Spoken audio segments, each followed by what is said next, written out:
Hello friends, आप सभी का यूपीएससी की पाठशाला में स्वागत है। हम लोग भारत के उत्तर के पर्वतीय क्षेत्र का इस वीडियो में अध्ययन करेंगे। तो वीडियो में पहली बार आए हैं या चैनल में पहली बार आए हैं तो चैनल को जरूर सब्सक्राइब कर लीजिए, ताकि आप भी यूपीएससी की तैयारी कर रहे हैं या आरओ एआरओ की परीक्षा की तैयारी कर रहे हैं या कोई भी कंपटीशन की तैयारी कर रहे हैं, तो ये सभी परीक्षाओं के लिए ये वीडियो बहुत ही महत्वपूर्ण होने वाला है। तो चलिए वीडियो को स्टार्ट करते हैं। तो इस वीडियो में हम लोग पढ़ेंगे उत्तर का पर्वतीय क्षेत्र। उत्तर का जो पर्वतीय क्षेत्र है जिसे कहा जाता है हिमालय पर्वतीय क्षेत्र। हिमालय पर्वतीय क्षेत्र जो है, इसका विस्तार जो है हम लोगों ने पिछले वाले वीडियो में देखा था। इसमें हम लोगों को देखना है हिमालय को संरचनात्मक विशेषताओं के आधार पर और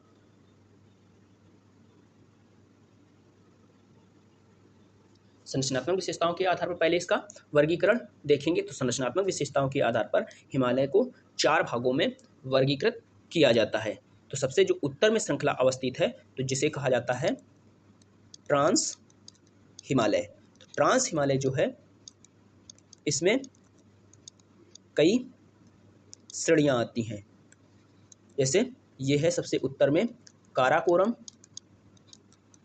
काराकोरम इसका हम लोग अध्ययन करेंगे। फिर इसके बाद आता है लद्दाख श्रेणी। लद्दाख श्रेणी के बाद तिब्बत और भारत वाले क्षेत्रों में विस्तारित है कैलाश श्रेणी। कैलाश श्रेणी से ही कई भारतीय मैदान की नदियां निकलती हैं, जैसे ब्रह्मपुत्र नदी और सिंधु और सतलज जैसी नदियां कैलाश श्रेणी से ही उद्गमित होती हैं। फिर इसके बाद ट्रांस हिमालय का ही हिस्सा है जास्कर श्रेणी। जास्कर श्रेणी ट्रांस हिमालय का अध्ययन करेंगे। फिर इसके बाद हम लोग देखेंगे जो मुख्य हिमालय है।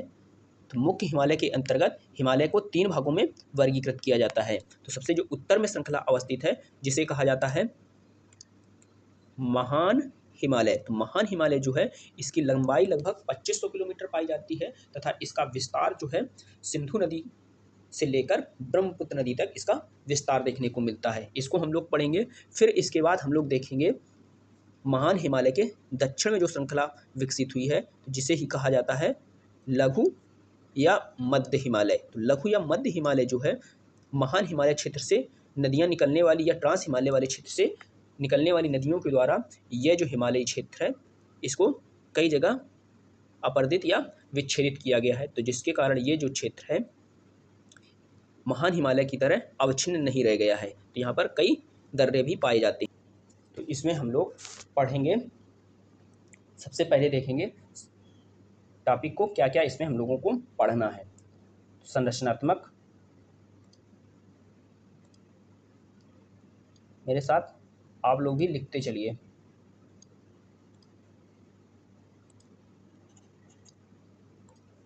संरचनात्मक विशेषताओं के आधार पर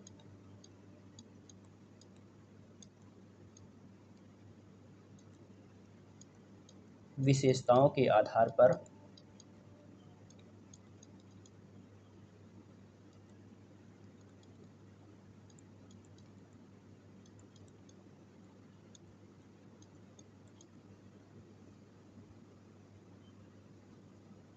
हिमालय को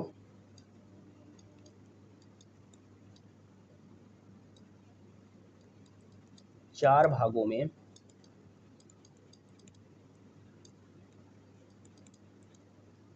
वर्गीकृत किया जाता है। सबसे पहला है ट्रांस हिमालय।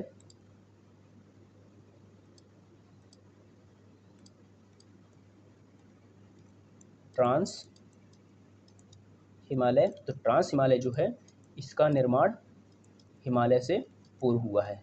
ट्रांस हिमालय। फिर इसके बाद हम लोग देखेंगे ट्रांस हिमालय के बाद हम लोग देखेंगे महान हिमालय। महान हिमालय। महान हिमालय के बाद हम लोग देखेंगे लघु या मध्य हिमालय। लघु या मध्य हिमालय। फिर इसके बाद हम देखेंगे जो हिमालय की सबसे दक्षिणी श्रृंखला है जिसे कहा जाता है शिवालिक। तो ये हो गया हिमालय का संरचनात्मक विशेषताओं के आधार पर वर्गीकरण। संरचनात्मक विशेषताओं के आधार पर हिमालय का वर्गीकरण। तो सबसे पहले हम लोग अब देखते हैं ट्रांस हिमालय के बारे में। ट्रांस, हेडिंग डालिए ट्रांस हिमालय। उम्मीद करते हैं कि अब फिर से ट्रांस हिमालय वाले डायग्राम की आवश्यकता नहीं पड़ेगी।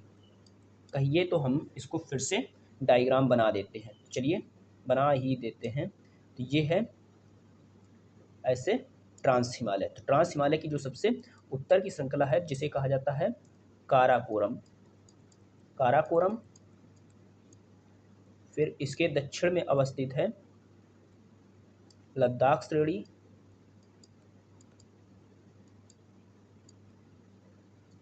फिर इसके बाद जास्कर। जास्कर और लद्दाख श्रेणी के मध्य में और पूर्व में कैलाश श्रेणी का विस्तार पाया जाता है। कैलाश। ये हैं ट्रांस हिमालय की 4 श्रेणियाँ। 4 श्रेणियाँ। तो इसमें इस हिमालय को कहा जाता है ट्रांस हिमालय वाले क्षेत्र को क्योंकि इसका विस्तार जो है तिब्बत वाले क्षेत्रों में भी पाया जाता है। तो जिसके कारण इस हिमालय को तिब्बती हिमालय भी कहा जाता है। इसकी जो चौड़ाई है वो है लगभग 40 किलोमीटर।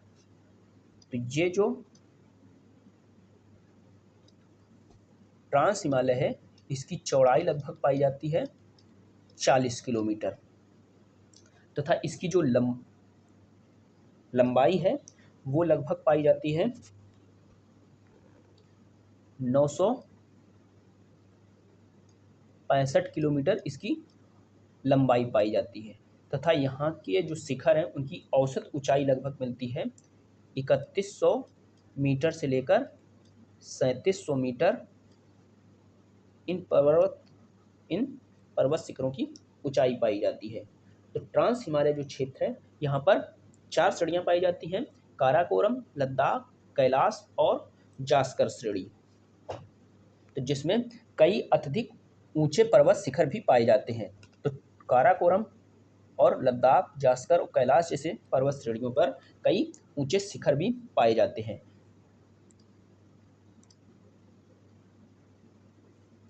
तो इसमें हम लोग देखते हैं कौन कौन से पर्वत शिखर पाए जाते हैं। पर्वत शिखर। तो यहाँ पर प्रमुख जो पर्वत शिखर हैं उनमें सबसे प्रमुख है K2। K2 की जो अवस्थिति पाई जाती है कुछ इस प्रकार से काराकोरम श्रेणी में पाई जाती है। इसे ही कहा जाता है गाडविन ऑस्टिन। गाडविन ऑस्टिन काराकोरम श्रेणी है। वर्तमान में ये पीओके का हिस्सा है अर्थात यहाँ पर पाकिस्तान का अभी नियंत्रण है। तो K2 हो गया। इसी प्रकार से यहाँ पर अन्य शिखर पाए जाते हैं। तो जैसे यहाँ पर पाई जाती है हिडेन चोटी। हिडेन चोटी।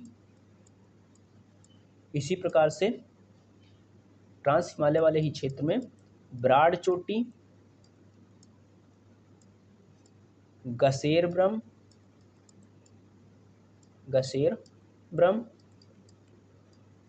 मसेर ब्रह्म,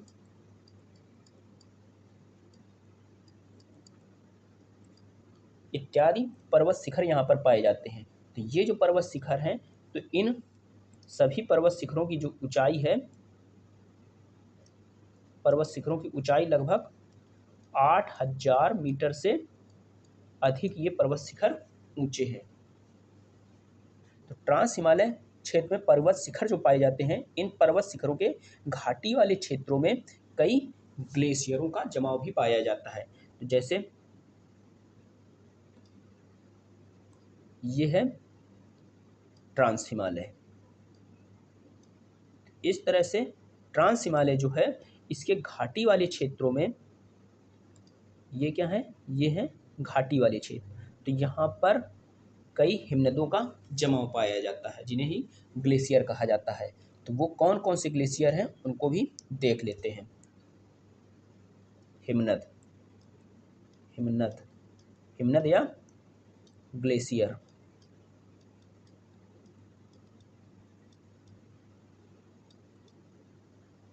हिमनद या ग्लेशियर।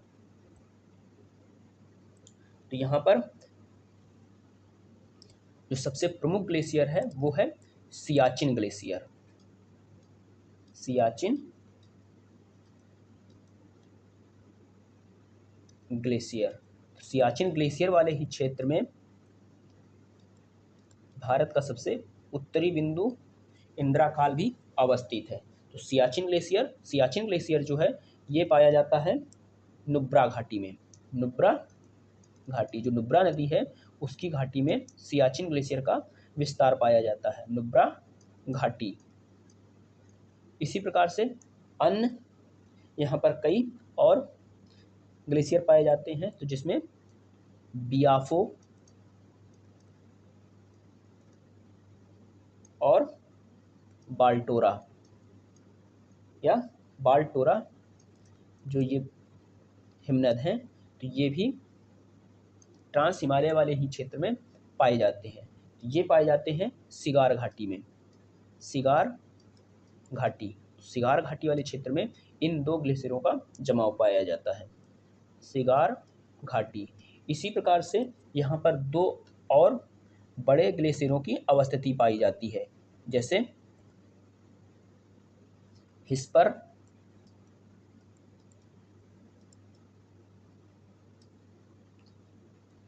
और बातुरा। हिस्पर और बातुरा, तो ये जो ग्लेशियर हैं इनकी अवस्थिति पाई जाती है हुंजा घाटी में। हुंजा घाटी। तो ये हो गया ट्रांस हिमालय वाला टॉपिक कंप्लीट।